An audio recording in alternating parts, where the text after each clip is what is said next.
బీజేపీకి అతిపెద్దదైనటువంటి ఎసెట్ ఎవరో తెలుసా? హేతువాదులు, నాస్తికులు, రాడికల్ ముస్లింలు, రాడికల్ క్రిస్టియన్సు, రాడికల్ భావజాలం కలిగినటువంటి కాంగ్రెస్ వాళ్ళు. వీళ్ళందరూ బీజేపీని హిందుత్వ ఉన్మాది, మతోన్మాది అని చెప్తుంటారు. బీజేపీ అవును నేను నిజమే అంటది.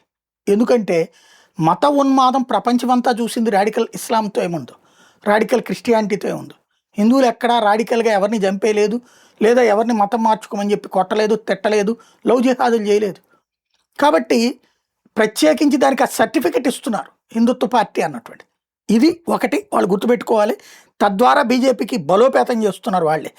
మరొక వైపున దేశంలో మెజార్టీ ప్రజల్లో జాతీయవాదం బలంగా పెరగడానికి ఉపయోగపడింది. సుదీర్ఘకాలం పాటు వామపక్ష భావజాలంతో ఉన్నటువంటి ప్రింట్, ఎలక్ట్రానిక్ మీడియాలని దాటుకుని డిజిటల్ మీడియాలో, సోషల్ మీడియాలో హిందుత్వ అనేటటువంటి పాయింట్ని పాజిటివ్గా ప్రొజెక్ట్ చేయగలిగినటువంటి నేరేషను ఎవ్వడి డబ్బులు తీసుకుని కాదు, స్వచ్ఛందంగా హిందుత్వవాదులు చేస్తున్నారు. అది రెండవది బీజేపీకి అనుకోని ఎసెట్. మరోవైపున గ్రౌండ్ వర్క్లో ఎన్ని రోజులు ఆలస్యమైనా సరే హిందుత్వ గెలవాలి అని కోరుకునేటటువంటి కార్యకర్తలు బీజేపీకి అతిపెద్ద బలం.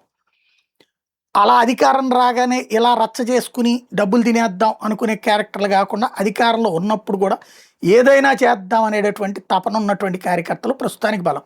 బలహీనత ఉండదా? ఒక 20% ఈ మధ్య దాంట్లో కూడా రొచ్చొచ్చింది. బట్ బలాలు ఇవే.